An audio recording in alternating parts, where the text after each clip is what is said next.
Hi, we're here with Phil, CEO of Rotana, and we are at the Future Hospitality Show in Saudi. Can you tell us, can you share with us how the show is for you? The show is fantastic for us, but we love this show both here and in Dubai.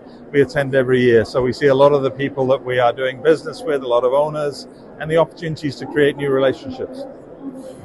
And tell us more about the company, why you're here, what you're looking for. Well, Rotana is really the only homegrown company of consequence in the Middle East. We were born in Abu Dhabi about 32 years ago. We're still owned primarily by the Al Nawais family. We now have 80 hotels operating in 14 countries. Predominantly, however, the majority of our hotels are in the UAE and in Saudi, but we also have hotels in Jordan, Oman, Turkey, Georgia, North Africa, and Africa. So you're going to be on a fireside chat later. Yes. Or after this, actually.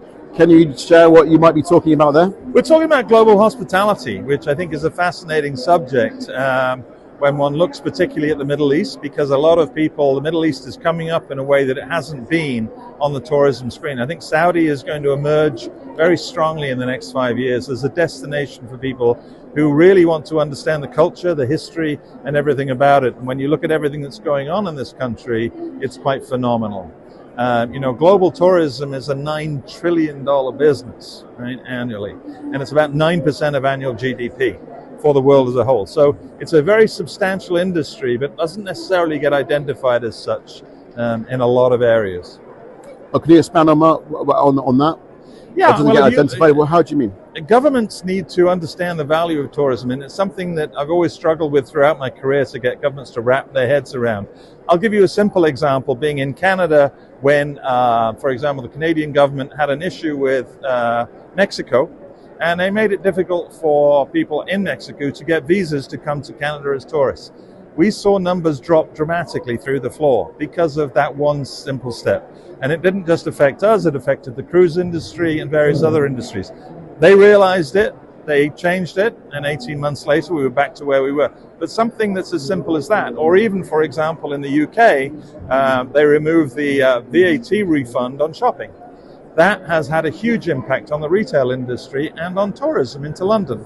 And these things, they don't get noticed until somebody suddenly looks and says, revenues have dropped. And that is the impact of tourism. It's very interesting insight there. And what lessons do you think Saudi might be able to learn from that in its future of I think Saudi's learning lessons at a rate of knots. I mean, I'm amazed by the amount of change in this country in the last few years. I mean, it used to be that I had to go to the embassy to get a visa. Now I do it online. You arrive at the airports work, they're effective. Saudi is doing what the UAE did, which is learning the lesson from lots of other countries, one of which I would have to say would be Singapore, that really led the way in this many, many years ago. So as you look at the world stage, countries that recognize the value of tourism are making the changes that are needed very quickly. That's fantastic. Well, we better let you go to your fireside chat. Fireside chat. I think we've got a sneak preview of what you might be talking about. So I think you've got it all. Yeah. So thanks for giving us that little head start. You're very welcome. Thanks, Phil. All right.